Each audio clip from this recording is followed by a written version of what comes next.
de l'aventurier de la décennie. Je reçois Jessica Horn aujourd'hui, dans le sens. 1, 2, 4. Mais c'est une question incroyable. Ah bah écoute, peut-être que tu m'as croisé au sommet de l'Everest. Mais qu'est-ce que c'est que cette interview ? Le sens. Salut à tous et bienvenue dans Le Sens, ce podcast qui vous emmène à la rencontre de ceux qui l'ont trouvé, de leur parcours, de leurs activités, de leur vie parfois insolite. Et aujourd'hui, je suis à Lausanne, en Suisse, et je reçois quelqu'un que vous avez peut-être déjà vu à la télé, sur les réseaux sociaux, dans des articles de journaux, bref, quelqu'un de médiatisé. En réalité, l'univers média est même au cœur de sa vie puisqu'elle a créé avec sa sœur une agence familiale qui gère la carrière médiatique de son père, de leur père, véritable star et élu en 2018 par GQ, aventurier de la décennie. Exact. L'homme qui a fait le tour du monde en suivant l'équateur, celui qui est allé se balader d'un pôle à l'autre, qui a risqué sa vie plus de fois que je n'ai bu de café depuis le début de l'année, et pourtant j'en bois beaucoup. Et oui, ce grand homme, c'est Mike Horn, et mon invité du jour, c'est sa plus jeune fille, Jessica. Alors, j'aurais pu construire cette interview autour de Mike, déjà parce qu'il y a plein de choses à dire, et plein de questions qu'on se pose sur lui, mais non, ce ne sera pas le cas. Comment trouve-t-on du sens dans sa vie quand son père est un célèbre aventurier ? Eh bien, peu de gens ont à se poser cette question dans leur vie, je vous l'accorde. Mais c'est ce qui nous intéresse aujourd'hui et c'est ce dont nous allons parler avec Jessica. On va en apprendre plus sur elle, sur son parcours, sur sa vie hors norme. Elle qui est la fille de Mike Horn. Vanne pourrie que j'ai fait juste pour voir ta tête. J'ai pris un peu de temps pour les comprendre, mais pas mal. Mais ça valait le coup de voir ta tête à réagir. J'ai le sourire, à cette ça a vanne. marché. En tout cas, merci Vincent, je suis très contente d'être là. Eh bien, merci de m'accueillir dans tes bureaux, puisqu'on est à Lausanne, dans les bureaux de Horn Media. Oui, exactement, dans nos petits bureaux au centre de Lausanne, où nous gérons plus ou moins toutes les expéditions de notre père et toutes ses autres aventures, que ce soit médiatiques ou d'autres projets. Et voilà, toute sa vie, pratiquement. D'accord, donc vous êtes... ici, c'est le bureau qui est au service de Mike Horn. Le bureau au service de Mike Horn, voilà, on appelle ça le camp de base. Le camp de base, Ouais. ok. Pas de l'Everest. Pas de l'Everest, pas du K2, mais le camp de base de la montagne et des différentes aventures de Mike Horn. De la montagne qui est ton père. La montagne qui est mon père, ouais. Voilà. On pourrait dire. Mais encore une fois, aujourd'hui, l'épisode ne tourne pas autour de ton père, bien qu'on va en parler quand même, évidemment. Mais parce que tu dédies aussi quelque part un peu ta vie, en tout cas professionnelle et personnelle, à ton papa et à sa carrière. En tout cas, on va peut-être débattre là-dessus. Mais on va commencer cette interview par... une interview classique que je fais au début de chaque épisode. Il s'agit de l'interview « Je te connais » pour savoir si quelqu'un t'a déjà croisé et s'il t'a croisé, où il a pu te croiser. Ok. Tu lances le jingle ? Jingle. Mais Jingle.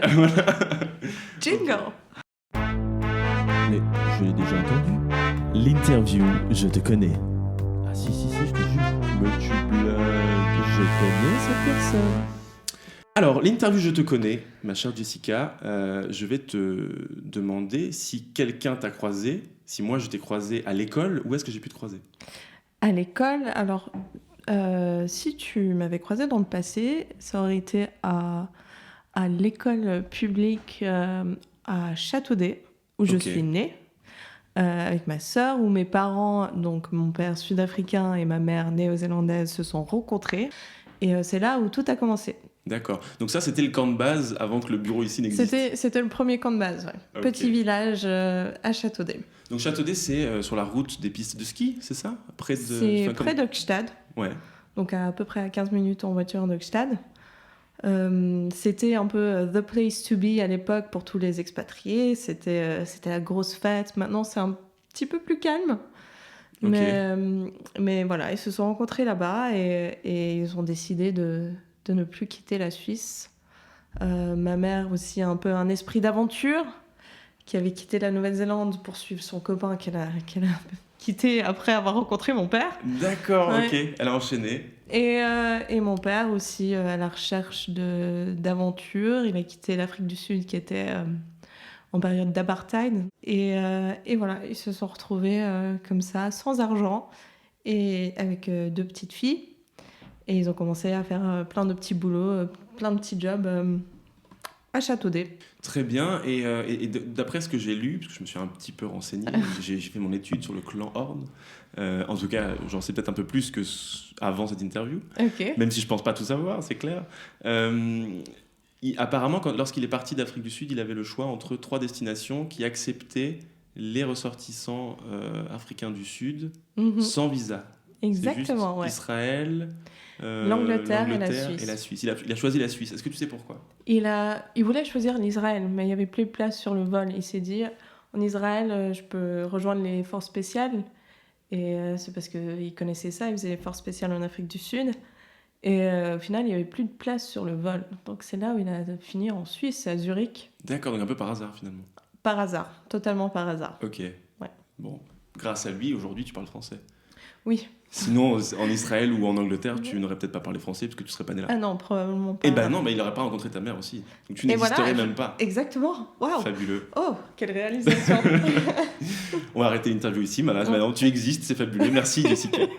Et cette interview doit continuer. Si je t'ai croisé le premier jour de ton premier job, où est-ce que je t'ai croisé? Premier job. La première chose que tu as fait dans ta vie où on t'a donné de l'argent. Bon, c'était d'aider ma mère qui gère l'image de mon père et toute la logistique des expéditions depuis un petit moment. Et elle me donnait de l'argent pour faire toutes les revues de presse. Ok. Mais à l'époque, c'était que les magazines et les journaux. Du coup, je devais tout scanner et tout rassembler pour faire une bonne revue de presse. Donc, c'est un peu comme ça que j'ai commencé. D'accord, c'était ton Voilà. premier petit boulot, quoi. Mon premier petit boulot, Et t'avais quel âge? je devais avoir 14-15 ans. Ok. Ouais. Voilà. Ouais, parce que finalement, c'est à peu près à cet âge-là qu'on commence à se rendre compte qu'il va peut-être falloir bosser un jour. Voilà, se faire un On peu essaie de faire d'argent un de truc. poche pour s'acheter ses bonbons et tout ça. Exact. Si je t'ai croisé à Lausanne, où est-ce que j'ai pu te croiser? Alors, Un endroit dans lequel tu es habitué à aller à Lausanne. à Lausanne, une fois, on a déménagé à Lausanne en 2010 et j'ai commencé mes études à l'école nouvelle D'accord. qui est à Chailly. Puis j'ai fait mon baccalauréat international. Et sinon, quand j'étais pas en cours, j'étais souvent au bord du lac, à traîner avec mes potes, vers Puy. Donc on habitait D'accord. vers Puy. Ok. Très bien. Si je t'ai croisé en juin 2013, je t'ai croisé où? C'est une date prise complètement au hasard. Juin 2013. Alors 2013, c'était mon année sabbatique. Ok, je tombe bien. Voilà. C'était la fin de mon année sabbatique. J'ai commencé mes études à l'université de Boston en août 2013. Ok. Waouh, ça fait longtemps. 8 ans. Ça fait 8 ans. Et je travaillais dans un magasin à Lausanne, sur la rue de Bourg, pour me faire un peu de sous. D'accord. Ok. Parfait. Où est-ce que je t'ai croisé dans un endroit improbable? Le Bon. premier qui te vient en tête. T'en as fait plein, je pense. Oui. Mais un endroit improbable qui pop-up à l'intérieur de ta tête. Pôle Nord. Au pôle Nord. Voilà. Je t'ai croisé au pôle Nord. Bah non, toi, sûrement pas. Mais il y avait personne d'autre qui nous croisait à ce moment-là. Mais... Ah bon, ok. Et si je t'ai croisé pire énervé, je t'ai croisé où? Pire énervé. Ouais. Sûrement dans cette salle de conférence. Ok. Très bien. Et si je t'ai croisé super fier de toi? À ma graduation à Boston, Ok. à la fin de mes études. T'avais le petit chapeau. J'avais le petit chapeau vraiment à l'américaine, lancer le chapeau. T'as fait un speech. J'ai pas fait de speech, mais voilà, c'était un moment où j'étais très fière. Et ça, c'était en 2015. 17. 17. Mais oui, parce que t'es parti en 2013, comme t'as c'est dit. 4 ans d'études. Ok. Great. Eh bien, cette interview est terminée. Maintenant, on sait si on t'a croisé quelque part, où est-ce qu'on a pu te croiser, surtout au pôle Nord. Mais on va passer à l'interview suivante, qui est l'interview majeure de cet épisode de podcast. Alors, comme je te le disais, je suis allé me renseigner un petit peu sur ta famille, sur la famille Horn. Et puis, évidemment, il y a pas mal de contenu sur Internet. Et je suis tombé sur plein de questions qu'on vous pose tout le temps, dans des interviews, dans des Q&A que vous faites sur YouTube, dans des émissions de télé. Et le but du jeu pour moi aujourd'hui, c'est de te poser des questions qu'on ne te pose pas souvent. Ok. Donc, l'interview s'appelle Pas comme d'hab. Ah, j'aime bien ça. Jingle Pas comme d'hab. Fini les questions habituelles avec l'interview Pas comme d'hab. Avec l'interview Pas comme d'hab, je me sens mieux. Alors c'est parti pour cette interview. Alors, la première question étant la suivante. Quelle est la question la plus comme d'hab qu'on t'ait posée? Est-ce que t'as pas peur quand ton père part en expédition? Je l'ai vu. Même moi, de cette question, j'en ai marre. J'ai regardé peut-être 1 heure de contenu Horn. Ouais. Et c'est la question qui revient tout le temps. Ça revient tout le temps, ouais. Mais bien sûr, ouais. Bah oui, bien sûr que j'ai peur, quoi. Je connais même la réponse que vous donnez tout le temps. Ok, vas-y, je t'écoute. La réponse c'est bah non, parce que pour nous c'est normal, on a toujours vécu avec un papa comme ça et du coup Oh, on t'es part à bon. chaque fois. T'es Voilà. très bon. Bon, bah, peut-être que je vais t'appeler pour répondre à des interviews pour moi la prochaine fois. Ah bon? Alors, Ouais. bon, ça m'étonne pas, mais je suis content Ouais. que tu me parles de cette question parce qu'effectivement c'est celle que j'ai le plus entendue. Et la question, à l'inverse, la plus pas comme d'hab que tu as entendue, la question qu'on t'a posée sur un plateau quelque part où tu t'es dit waouh, celle-là elle me déstabilise ou elle me marque. Oh, très bonne question. Est-ce que ton père, quand il était à la maison pendant que vous étiez petite, est-ce qu'il te mettait au lit? Genre, est-ce qu'il te disait bonne nuit et est-ce qu'il te mettait au lit comme tout papa ferait? Ouais. Ça t'a déstabilisé un peu. Moi, j'étais là, en fait, je me rappelle pas. Ah ok, ouais, ok. J'étais là, ah ouais, non, mais c'est bizarre comme question, mais au final, c'est tellement commun. Mais je crois que dans l'Attitude Zéro, dans le film qui est Mhm. sur YouTube, il me semble à un moment donné que je le vois s'occuper de ta sœur et toi, en train de vous dire bonne nuit ou un truc du genre. Mais c'est possible. Je te dis ça parce que je l'ai vu il y a pas longtemps, puisque du coup je me le suis refait, et puis c'est toujours cool de voir du contenu Mycorn, j'avoue, hein, c'est toujours intéressant. Il y a du voyage, tu vois, c'est Ouais. toujours hyper naturel, il est hyper spontané et tout, donc Mhm. c'est hyper digeste, et il me semble que j'ai vu un moment comme ça. Ouais, mais je n'ai pas un souvenir très Très marquant. prononcé. Ouais. Ok. Ça m'a pas marqué. On avait souvent, voilà, qui nous racontent des histoires et tout ça. Mais disons que les moments, ils étaient tellement... Ils rentraient peut-être pour une semaine. Et donc, on passait une semaine super intense tous ensemble. Ouais. Puis après, ils repartaient pour 5 à 6 mois. Donc Ouais, c'est ça, c'est que les moments où il était à la maison étaient vraiment, finalement, court. courts. C'est Ouais. ça le truc. On se rend pas compte parce que, voilà, il y a le Covid et tout ça, mais on a l'impression qu'il passe quand même pas mal de temps avec vous, sur les plateaux, ou quelque part. Il passe moins de temps en Ouais. expédition qu'à la maison. Oui. C'est l'image qu'on a. Je sais pas si c'est vrai. Est-ce que c'est vrai? Bah maintenant, oui. Maintenant, il passe beaucoup plus de temps avec nous. Et maintenant qu'on travaille avec lui, on passe plus de temps avec Bien lui. sûr. Quand on était plus jeune, on était obligé d'aller à l'école. Ouais. Même s'il voulait, il voulait pas qu'on y aille. C'est vrai? Mais notre mère était là, non, Mike, tu laisses tes filles à l'école. Pourquoi il voulait pas que t'ailles à l'école?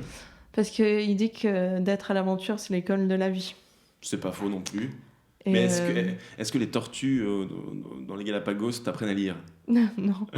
Je sais Et pas. il a toujours eu ce rêve de faire une école sur un bateau et pour lui de transmettre aux enfants et à la plus jeune génération, c'est quelque chose qui est super important pour lui. Et c'est les connaissances de tous les jours, des choses qu'on apprend quand on est à l'extérieur. Mhm. C'est un peu cet instinct de rue, enfin pas de rue, De mais survie, d'adaptation, voilà. d'extrême flexibilité, tout Alors, ça. bien sûr, on peut apprendre à faire des maths, mais pour lui, c'est pas la chose la plus indispensable. C'est moins drôle. Ouais, bon, Ouais. j'avoue que je partage son avis là-dessus. Je sais pas si t'aimes les maths, mais en tout cas, pas moi.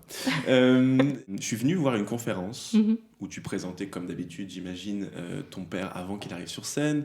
C'était à Lausanne, c'était à l'EPFL. Oui.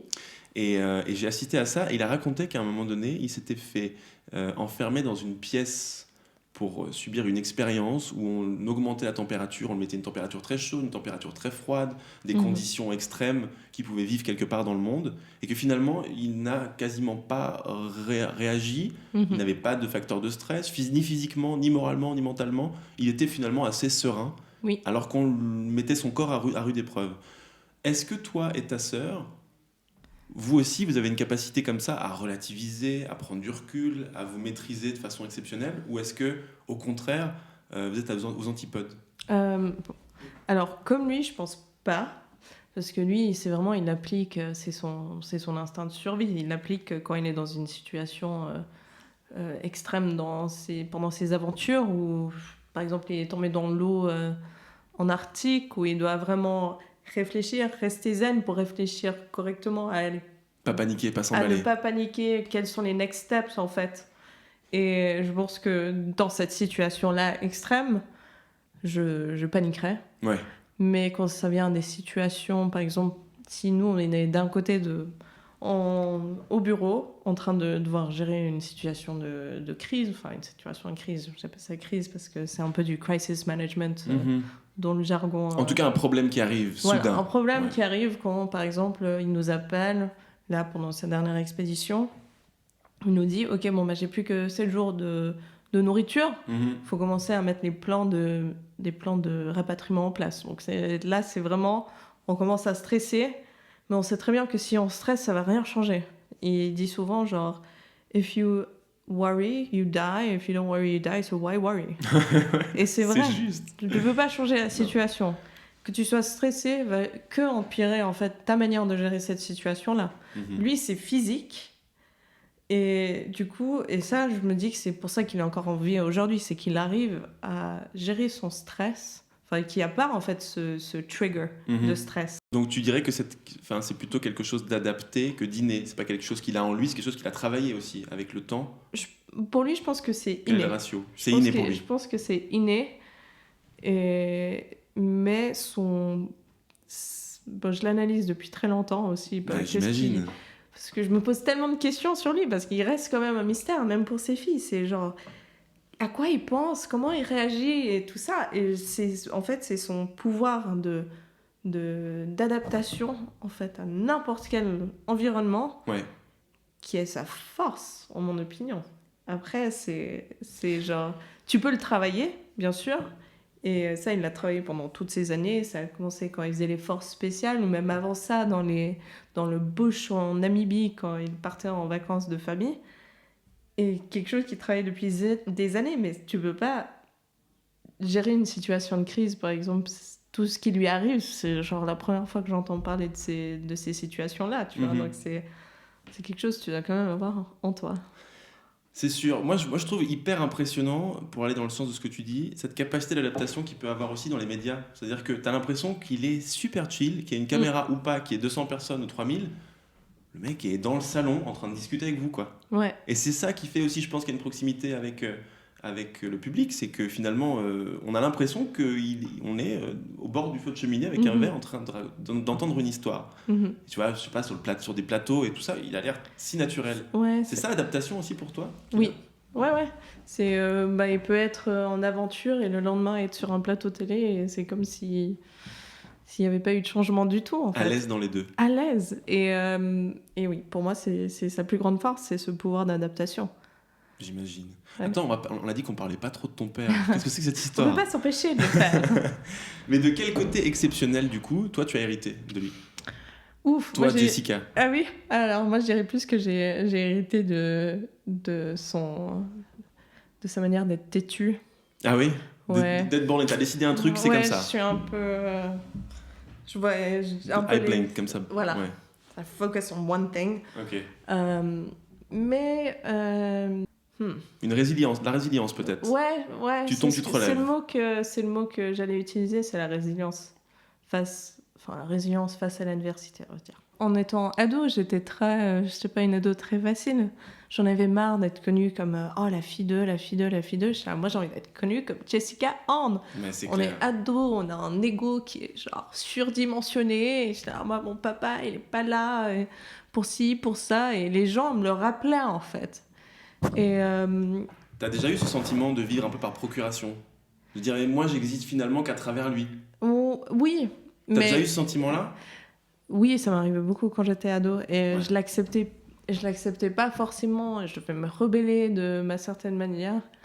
Et en fait, notre père nous a jamais obligés à le suivre en fait dans son chemin. Il nous laissait la liberté de faire ce qu'on voulait, être qui on voulait être. Mhm. Et c'est seulement par la suite que j'ai enfin compris pourquoi il faisait ce qu'il faisait. C'est pas quelque chose que tu peux expliquer, c'est seulement comment il est quand il est au Pakistan ou ailleurs, de la manière qu'il regarde la montagne ou qu'il vit la chose. C'est seulement à ce moment-là que j'ai vraiment compris pourquoi il le faisait. Mhm. Parce que je vois cette passion et je sens cette connexion avec la nature. Mhm. Et que j'ai compris pourquoi il n'était pas beaucoup à la maison et que je me suis dit, en fait, plus tard, je vais avoir dans ma vingtaine, enfin peut-être 22 ans, où j'ai réalisé pourquoi il le faisait. Et j'étais là, en fait, ça me dérange pas d'être la fille de... D'accord, ok. Moi, par exemple, pour ma sœur, ça a été beaucoup plus simple. Ah oui? Ça posait pas de problème, mais je pense que j'étais un petit peu plus rebelle qu'elle et que, voilà, j'avais besoin de me sentir importante, en quelque sorte. Ouais. C'est pas facile de vivre dans l'ombre si on n'est pas prêt à l'accepter. Mais je suis quand même quelqu'un de très discrète et qui préfère rester derrière la caméra que Ouais. devant. Mais je pense que C'est bien de pouvoir partager, par exemple, comme on le fait là. Ouais. Parce que moi, je pensais que j'étais toute seule dans ce truc, comme on pense toujours quand on est ado, que ça nous arrive qu'à nous. Mhm. Mais non, mais c'est seulement... c'est pour partager un happy ending. C'est que par la suite, j'étais là, j'ai enfin compris pourquoi. Mais ça n'a jamais été imposé ou forcé. Mon père, il était là, tu peux avoir... La vie que tu veux. La vie que tu veux, t'es pas obligé de me suivre. Et ça s'est fait très naturellement qu'on soit revenu vers lui. Donc, en fait, quand tu décides de créer en média avec ta sœur, tu as déjà compris ça, tu as déjà assimilé et tu as déjà finalement cassé un peu cette difficulté ou cette douleur de vivre dans l'ombre de ton père. Tu es à l'aise avec ça et tu te dis avec ta sœur, hop, on crée ça. Ça se passe comment? Est-ce qu'il y a vous avez réfléchi longtemps? C'était évident? C'était comment? Ça s'est fait un peu nouveau, naturellement, où on réalisait que le travail qu'on faisait pour notre père, c'était vraiment un peu particulier parce que ça touche à plein de domaines différents. Le monde, on va dire l'industrie de l'aventure, c'est pas quelque chose qui est vraiment... maintenant, avec les réseaux sociaux, c'est quelque chose qui est accessible à tout le monde. Mhm. Et on s'est dit, on pourrait aider d'autres personnes comme notre père qui veulent partir à l'aventure, réaliser leurs rêves, ou peut-être même des entreprises, tu vois, des gens qui nous motivent, qui nous inspirent et qu'on a envie d'aider. Et ça s'est fait un peu naturellement dans le sens où on s'est dit, nos outils qu'on a appris en aidant notre père, on peut aider d'autres personnes avec. Mhm. Pour l'instant, on aide toujours que notre père, mais on réalise vite que c'est devenu aussi pour on a des idées d'aventure avec Annika. Donc en fait, c'est Horn Media, c'est principalement tout ce qui est autour du monde des aventures des Horn. D'accord, parce que en fait, justement, ça vient sur ma question suivante, mais tu crées Horn Media pour gérer plus ou moins la médiatisation de ton papa, ses expéditions, etc.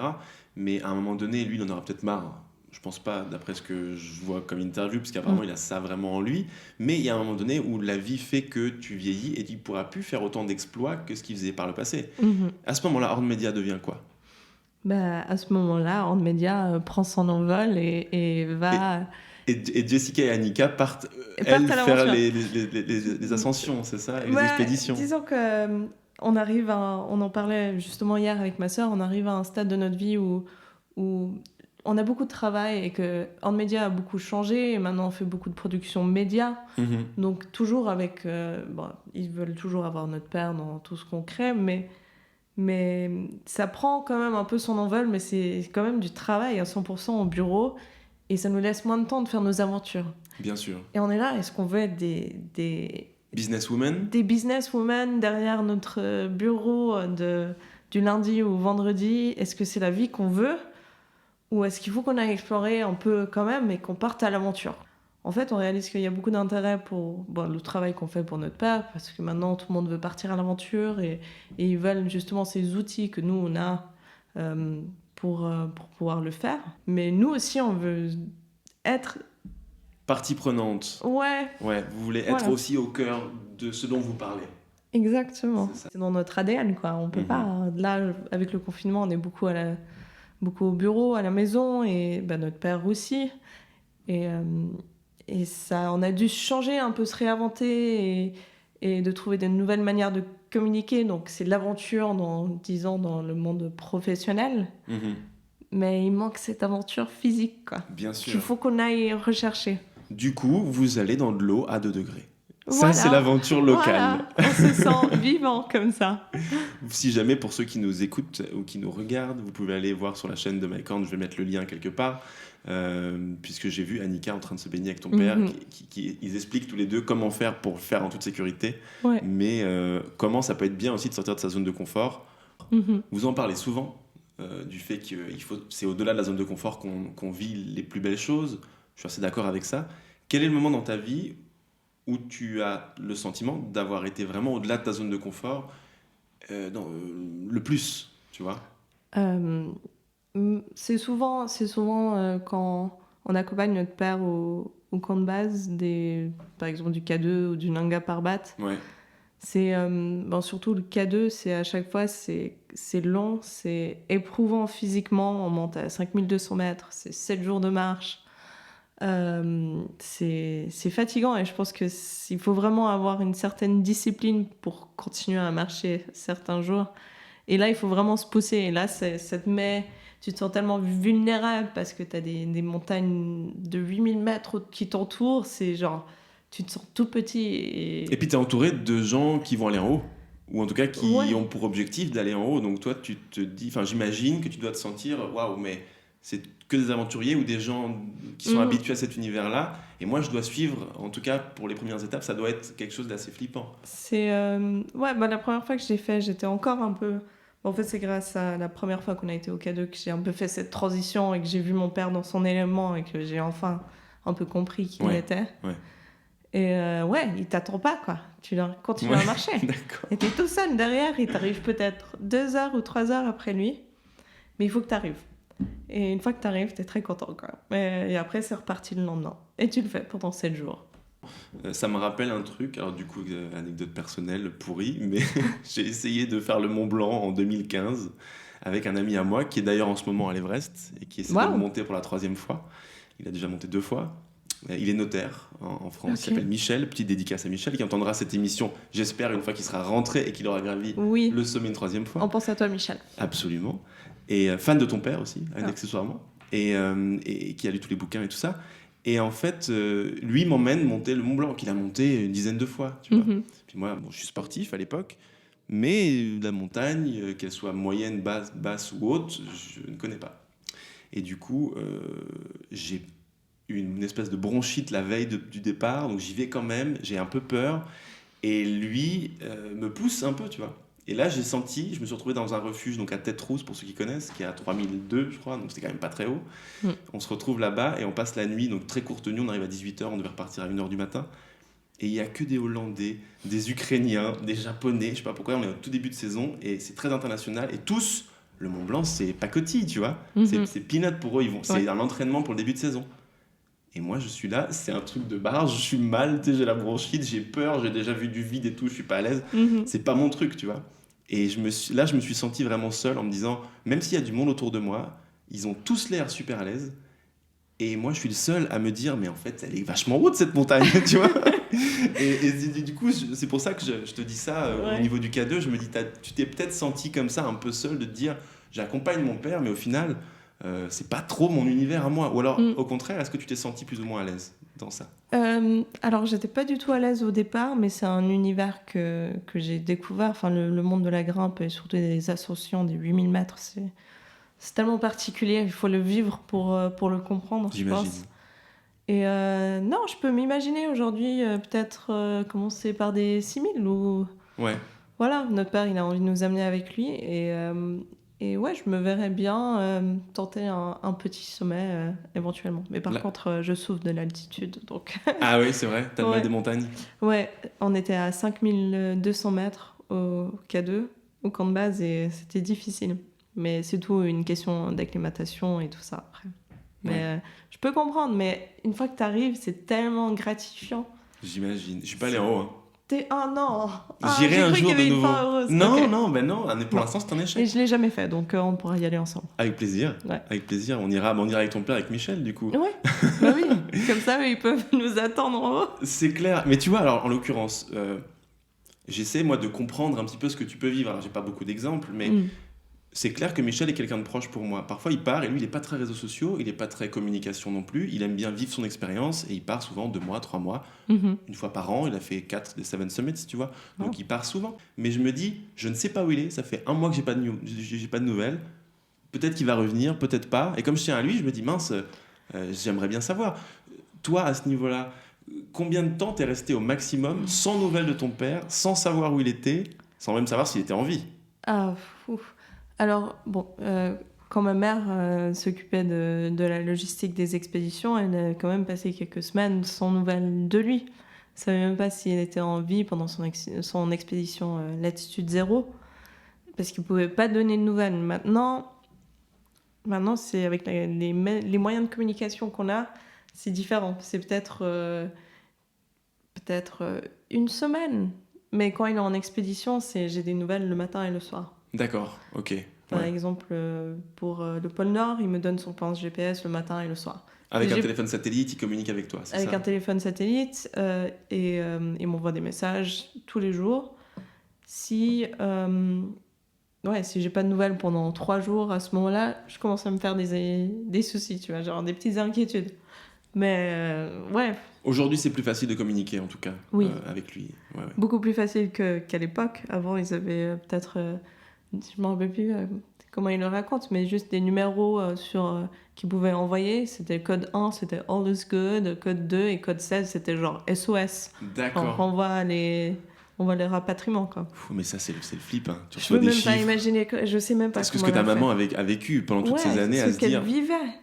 Et en même temps, elle devait s'occuper d'Annika et de moi, et elle le faisait avec le sourire, et puis mais tout le stress qu'il y avait derrière. Heureusement, maintenant, on est avec Annika, et puis on peut se reposer l'une sur l'autre, mais des fois, c'est stressant. J'imagine. Alors, comment tu dirais, quel serait pour toi le côté le plus positif d'avoir un papa comme lui? Je parle de célébrité / aventurier. J'ai voyagé partout, j'ai été à des endroits où peu de gens vont. J'ai vu des choses incroyables, quoi. Ouais. C'est juste une chance inouïe de pouvoir aller dans ces coins du monde qui est un peu encore untouched, donc Un peu y a vierge pas, comme ça. vierge, et de voir la beauté de la planète et d'avoir été partout, ça c'est fou. Vraiment, j'ai une chance inouïe. Alors le côté négatif, Le côté négatif Parce d'avoir qu'il un faut papa, balancer. ouais. tu vois? Il y a un côté négatif de la célébrité, ouais. Bah, c'est quand on le reconnaît ou... Non, alors généralement ça c'est positif, mais il peut aussi avoir, c'est d'être toujours un peu observé. Ouais. T'es jamais vraiment C'est- tranquille. Jamais vraiment tranquille.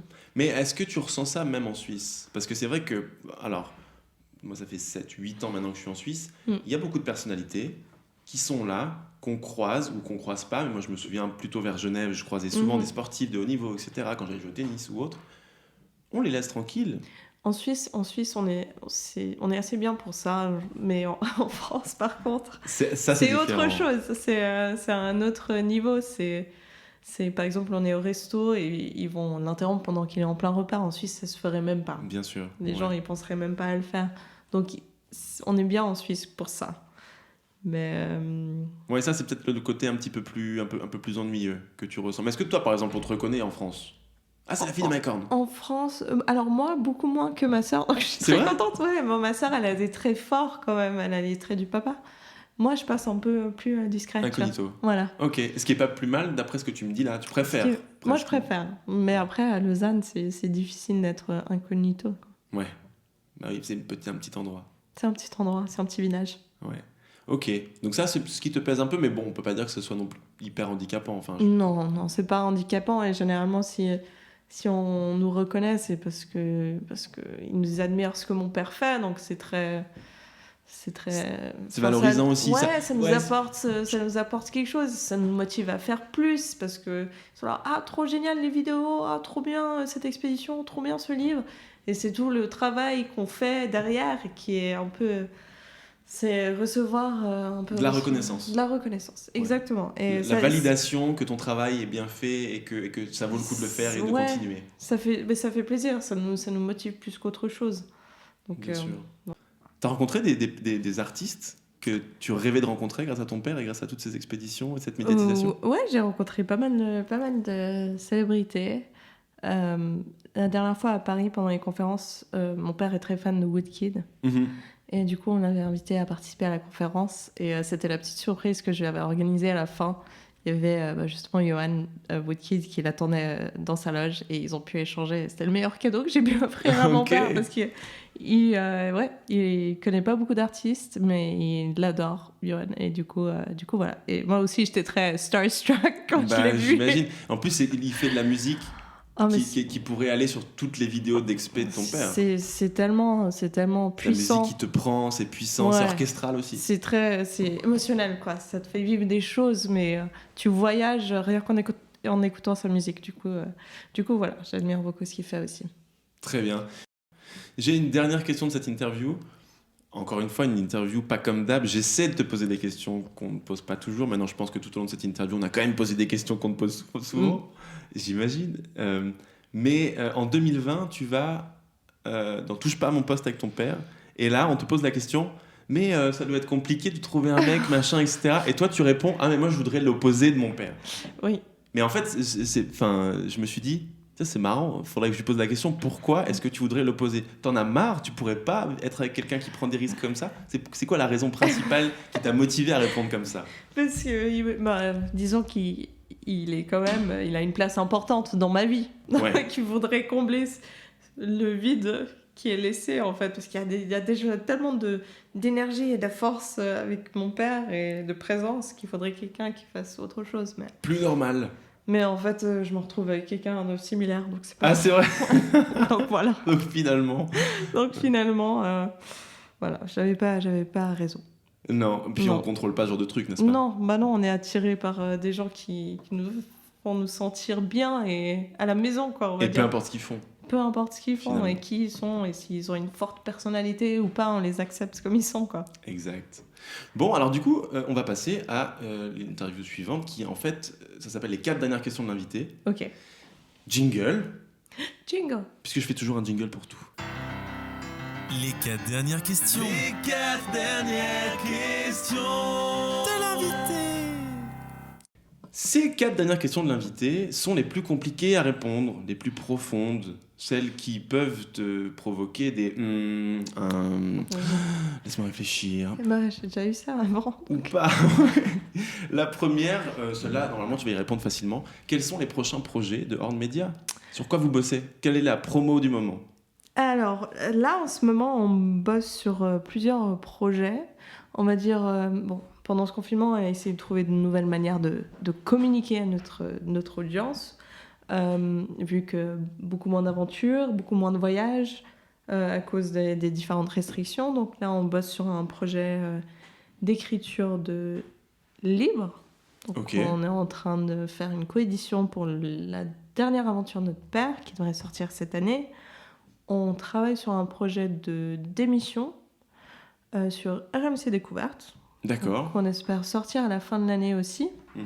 Donc on fait tout en coproduction. Donc ça c'est un peu ce qu'on impose aux différentes boîtes de prod ou maisons d'édition, c'est qu'on veut avoir la main sur tout ce qui sort et ce qui est communiqué. Donc c'est important pour nous que le récit soit raconté comme on le souhaite. Ben Et oui, surtout, d'avoir une ligne un peu voilà, éditoriale, surtout etc. quand ça vient aux images, les images d'archives des dernières expéditions, c'est un peu notre trésor, quoi. Bien C'est sûr. toutes ces archives depuis presque plus de 25 ans maintenant qu'il a récoltées lors de ses expéditions, et c'est sa mine d'or. C'est un peu ça qu'on peut encore communiquer aujourd'hui. Et du coup, on veut que ce soit fait correctement, donc on travaille sur un projet d'émission, donc audiovisuel. On travaille sur un projet de documentaire en France et aux US. Ok. Voilà. On essaye de mettre un peu notre pied dans la porte dans le marché anglophone, parce qu'au final, l'anglais, Ouais, enfin, c'est notre langue maternelle, mais non? oui, mais Ouais. est-ce que Mike est aussi connu aux Non. États-Unis ou en Angleterre ou dans les pays anglophones ? Non. Alors, il n'est pas connu. Il est connu par les gens qui sont dans le monde de l'aventure Bien et sûr. du sport outdoor. Un petit peu plus, on voit qu'il y a de plus en plus un intérêt qui vient de l'Angleterre et des États-Unis. Et justement, c'est pour ça qu'on travaille sur plusieurs projets pour essayer de grandir sa visibilité là-bas. Donc en France, on trouve qu'on a un peu saturé le marché, on va dire. Mais on a du coup quand même des projets de récits, d'émissions télé, documentaires, podcasts. Ok, Voilà. hâte de voir ça. Ou d'écouter ça. Et puis des aventures pour la fin de l'année. Ok. On espère en Amérique du Sud. Voilà. On va aller explorer la Patagonie. Très bien. La Concagua ? La Concagua, ouais. Ouais, que ton père a déjà Et gravé, oui, n'est-ce pas ? exactement, ouais. Il aimerait bien nous amener là-bas pour un peu...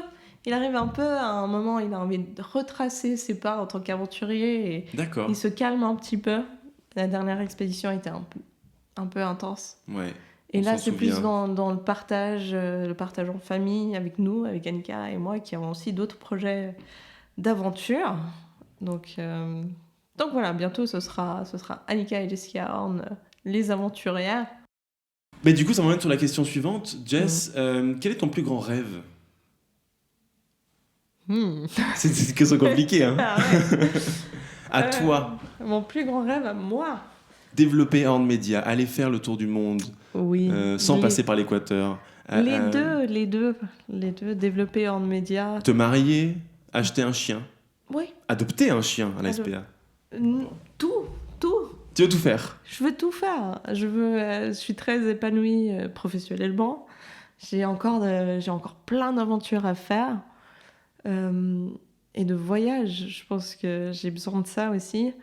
J'ai envie d'avoir une stabilité, d'avoir une maison et d'avoir un chien et un white picket fence et un mari et des enfants et des enfants et de transmettre toute cette énergie et toutes ces bonnes choses à une génération future. Je veux tout. Tu veux toucher à tout et tu veux Ouais. tu veux vivre ta vie au maximum. Toujours. Et dans le moment présent. Le temps passe vite, Mm. mais l'instant présent dure longtemps et ça c'est plutôt cool. Ouais. Tu Mais vois. à 100% d'accord avec toi. C'est le seul que tu maîtrises. C'est ça. Et on peut pas, si on pense à comment ça va être dans 3 ans, dans 5 ans, et qu'on stresse parce qu'on n'est pas où on veut être à ce moment-là de notre vie, c'est de se mettre de la pression pour rien. Et il faut juste vivre chaque moment et le prendre comme ça vient, quoi. Tu sais, je me souviens, quand j'avais 23 ou 24 ans, je suis arrivé en Suisse, et il y a un gars qui voulait gagner un maximum d'argent pour aller à la retraite le plus tôt possible. Ok. Donc il était trader dans, je crois que c'était Commodities ou un truc du Mhm. genre. Et le gars il vivait dans un appartement qui devait faire 17 mètres carrés, il dormait sur un canapé, tu sais, dépliable, et il gagnait 25 000 balles par mois. Facile, il avait 23 ou 24 ans, donc il était brillant. Tu Ok. vois. Ouais. Bon, il faisait du trading dans une grosse structure et tout, donc tu peux gagner des sommes comme ça. Mhm. Et je lui disais, mais attends, tu vis comme un étudiant pauvre, Mhm. alors que tu gagnes des fortunes, mais en fait, ça sert à quoi? Pourquoi ton instant présent, il est assez nul? Il me dit, ouais, alors en ce moment, c'est pourri. C'est vrai que ma vie est nulle. Mais je lui dis, mais en fait, est-ce que ça vaut le coup peut-être de gaspiller ta vingtaine, qui est quand même une décennie quand même clé? Elles sont toutes clés, Ouais. les décennies, mais... Ouais, mais c'est la Et meilleure, quoi. mais pour moi, oui. Ouais. Et c'était parce que t'es encore un peu insouciant, t'as pas forcément encore d'enfant, tu peux encore te planter 3-4 fois avant de faire quelque chose. Et lui, il était là, non, moi je capitalise pour après. Mais je voulais lui dire, mais mec, tu te fais écraser par un bus demain, super. T'auras plein Ouais, c'est d'argent, ça. t'auras une vie pourrie. T'as 23 ans, enfin je sais pas, Ouais. viens boire des verres. Non, je peux pas, je rentre tôt ce soir, j'ai pas les moyens d'aller au reste l'instant présent. Et je trouvais Ouais. ça affreux. Et à partir de ce moment-là, je me suis dit, Vincent, jamais ce type de vie-là, quoi. Non, je pourrais pas. Je pense que nous, on fait ce qu'on fait. On se fait de l'argent pour pouvoir repartir à l'aventure. C'est pas pour être riche. Ben On oui. est riche d'expérience. Mais je pense que c'est ça le plus important. C'est d'être riche d'expérience. On a vécu des choses, mais j'ai l'impression d'avoir vécu 3 vies déjà, Ouais. à l'âge de 26 ans. C'est à toi d'écrire un bouquin la prochaine fois, finalement. C'est pas à ton Ça père. viendra, ça viendra. Ah ouais. Mais oui, mais c'est cette richesse d'expérience, c'est de se priver de choses. Mais pourquoi se priver? Il faut se faire plaisir, il faut vivre pleinement. Comme tu dis, c'est nul de... Ok, un jour, quand il sera à la retraite, il va se dire, je me fais chier. Ouais, j'ai plein de cash. J'ai mais plein je de me fais cash. chier. Mais qu'est-ce que Non. je me fais chier? Je suis d'accord avec ça. Ton plus grand regret, c'est pas de pas avoir gagné assez d'argent, ça je pense. Ouais, non, c'est mon plus grand regret. D'avoir peut-être raté un peu quelques aventures quand j'étais ado, Mhm. parce que je voulais rester à la maison avec mes potes. Ok. Et que c'était plus important pour moi à l'époque de faire ça. Mais mes parents m'ont laissé faire. Ils m'ont jamais obligé. Donc voilà. D'accord. Ah On bon. gardera la coupe de cheveux alors comme regret. C'est Ouais. pas mal, c'est pas mal. Ça me convient. Ils ont Ouais. repoussé depuis. Oui. Quel est le sens de ta vie? C'est la dernière question, puisque ce podcast s'appelle Le Sens. Quel est le sens de ta vie? Le sens de ma vie, c'est de rêver grand. De continuer à réaliser ses rêves, même si les rêves les plus fous, de tout faire pour les rendre une réalité. Et je pense que c'est toute cette recherche, toute cette pursuit of making your dreams come true. Ok. Ça, c'est ce qui me guide, ce qui me motive, ce qui me stimule, ce qui m'excite, ce qui me C'est ça le qui me purpose. fait me lever le matin pour venir au bureau. C'est juste de vivre mes rêves les plus fous. Ok. Voilà. Très beau message. L'interview, les 4 dernières questions est terminée. Mais là, on va faire un truc très dynamique. Ok. T'es prête? Ouais. L'interview quickie. Quickie. Je vais te donner 2 options et tu vas devoir choisir entre Ok, l'une c'est comme et l'autre. un Fast and Curious. Ah, c'est ça. Voilà. Toi qui es habitué à Combini et aux autres médias divers et variés. Alors, jingle. L'interview quickie. Et là, c'est parti. Trop froid ou trop chaud? Trop froid. Ah ouais, ça m'aurait Ouais. étonné. Obligé de rester chez toi sans sortir ou obligé de voyager sans jamais rentrer chez toi? Voyager sans jamais rentrer chez moi. C'est vrai Trop facile. Ok. Ta plus grande passion? Ah, tu dois pas choisir. Le sport, être à l'extérieur. Ok. Ouais, voilà. Outdoors. Mer ou montagne? Montagne. Nagui, Nikos ou Cyril Hanouna? Cyril Hanouna. C'est vrai? Ouais, il est Il est vraiment, cool. il est vraiment chouette. Vraiment, T'as rencontré les deux autres ou pas? non.